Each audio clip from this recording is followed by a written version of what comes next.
ကဲBluetooth ပေါက်ဆိုရင်ဈေးကလည်းအများကြီးမသုံးချင်ဘူးတချင်းလဲစိုးချင်တယ်အတန်ထွက်လဲကောင်းတာလေးကိုပြပေးပါဆိုရင်မင်းဒီနေ့မိတ်ဆက်ပေးမှာကဒီမှာဒါမျိုး6လက်မခွဲ Bluetooth speaker ပေါက်လေးကိုမိတ်ဆက်ပေးမှာဖြစ်ပါတယ်ခင်ဗျကဲဒီကောင်လေးကိုကျွန်တော်တစ်ချက်ဖွင့်ပြပေးပါမယ်နော်ကဲဒီမှာဒီကောင်ကဒါမျိုးဒီဇိုင်းလေးနဲ့ရမှာဖြစ်ပါတယ်ခင်ဗျသူ့မှာဘာတွေပါလဲဆိုရင်ဒီမှာဒါမျိုးလွယ်ကြိုးလေးတကြိုးလဲလက်ဆောင်ပါအောင်မယ်ပြီးကြလို့ရှိရင်ဒီမှာနော်အာသွင်းကြိုးလေးတကြိုးပါမယ်ဒီကောင်လေးကိုကျွန်တော်တစ်ချက်ဖွင့်ပြပေးပါမယ်ခင်ဗျကဲဒီမှာ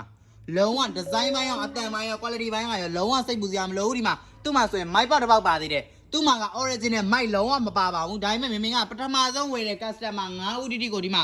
ဒါမျိုးကြိုးမိုက်လေးတစ်လုံးလက်ဆောင်ထည့်ပေးသွားမှာဖြစ်ပါတယ်ခင်ဗျ9ဦးထိပဲလက်ဆောင်ထည့်ပေးသွားမှာပါတချင်းလဲဆိုခြင်းနဲ့ဈေးနှုန်းကလည်းလုံးဝ3သိန်းကျော်မသိန်းမကျော်စီရဘူး3သိန်းလုံးဝမကျော်စီရဘူး3သိန်းလည်းမပြည့်စီရဘူးကဲအစိမ်းနဲ့ရောင်းချပေးသွားမယ်ပထမဆုံးဝယ်မယ် customer 9ဦးတိတိကိုဒါမျိုးမိုက်လေးတစ်လုံးလက်ဆောင်ထည့်ပေးသွားမှာဖြစ်ပါတယ်ခင်ဗျကဲမိုက်လဲရမယ်ပေါက်လဲရမယ်လုံးဝ3သိန်းမကျော်စီရဘူး3သိန်းလည်းလုံးဝမပြည့်စီရအောင်ခင်ဗျကဲမှာယူမယ်ဆိုပါကမိုးကေပိုက်ပါဖုန်းနံပါတ်3994319500 3994408089တို့မှာအမြန်ဆုံးဆက်သွယ်မှာယူနိုင်ပါတယ်ခင်ဗျ